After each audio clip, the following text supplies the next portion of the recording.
دوستو، یہ ظالم حکومت سوچتی ہے کہ ہم بچ جائیں گے، بچ نہیں سکتا ہے، اوپر والے کے انصاف سے بچ نہیں سکتا ہے۔ یہ سوچتا ہے کہ ایک طرفہ ہم فیصلہ کر کے، ایک طرفہ انکاؤنٹر کر کے ہم بچ جائیں گے، تو وہ غلط فہمی میں ہے۔ سب کو اپنے کیے کا حساب دینا پڑے گا، اور جو دیش کو چلاتا ہے، جو راجیہ کو چلاتا ہے، اس کی سب سے بڑی ذمہ داری ہوتی ہے وہ انصاف کرے، صحیح طریقے سے انصاف کرے، جانچ کرے، لیکن نہیں، جانچ کرنے سے پہلے انکاؤنٹر کر دی جاتی ہے۔ یہ بہت دکھد معاملہ ہے جو ہمارے بھارت میں ہو رہا ہے۔ ابھی مسلمان اگر ظلم کر رہا ہے، ان کا ترنت انکاؤنٹر ہو رہا ہے۔ اگر اسی جگہ غیر مسلم مجرم ہے، ان پر کوئی ایکشن نہیں ہوتا ہے، کوئی کارروائی نہیں ہوتا ہے۔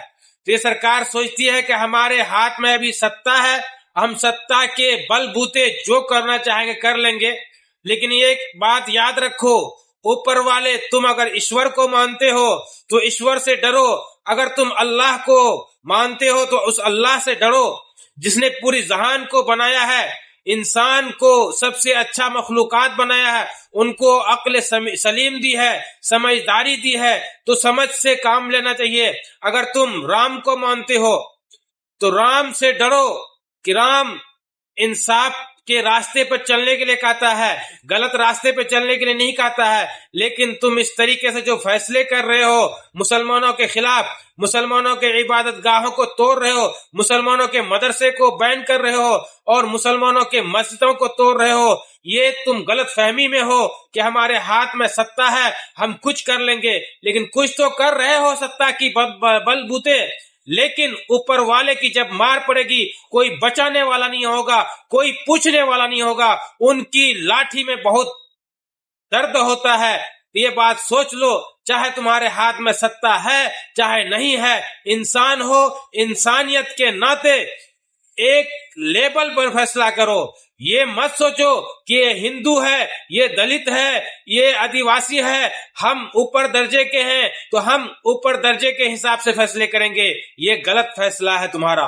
دوستو، میں کیا صحیح بول رہا ہوں، غلط بول رہا ہوں؟ ان حکومتوں کو سوچنا چاہیے کہ غلط کر رہا ہے، صحیح کر رہا ہے۔ میرے دوست، آپ دیکھ سکتے ہیں کہ ایک مرڈر دلی کے جہانگیر پوری میں ہوئی، ایک مسلم آفتاب کو ہندوؤں نے مارا، ان پر کوئی ایکشن نہیں لیا گیا۔ وہیں پر ایک مجرم مسلم تھا، ان کا انکاؤنٹر کر دیا، ان کے گھر میں پوسٹر چپکا دیا ہے اور ان کے گھر کو بلڈوزر کرنے والا ہے، اور وہیں پر ایک چراغ تیاگی کو ہتیا کر گیا ہے، ان کے ہتھیاروں کو ابھی تک پکڑا نہیں گیا ہے۔ کل پھر ایک مسلم سمجھ کر مارنے والا ہندو کو مار دیا، اس پر کاروائی نہیں ہوئی ہے۔ ایک 1.5 سال کے بچے کو پٹک پٹک کر مار دیا تھا۔ وہ ویڈیو دیکھ کر آپ وچلت ہو سکتے ہیں، اس لیے ویڈیو کو نہیں دکھا سکتا ہوں۔ اس ویڈیو کو دیکھ کر رونگٹے کھڑے ہو جاتے ہیں، آنکھ سے آنسو جاری ہو جاتے ہیں کہ ایک انسان اس طریقے سے کیسے کر سکتا ہے، اتنے معصوم بچے کو کیسے ایسے پٹک پٹک کر مار سکتا ہے۔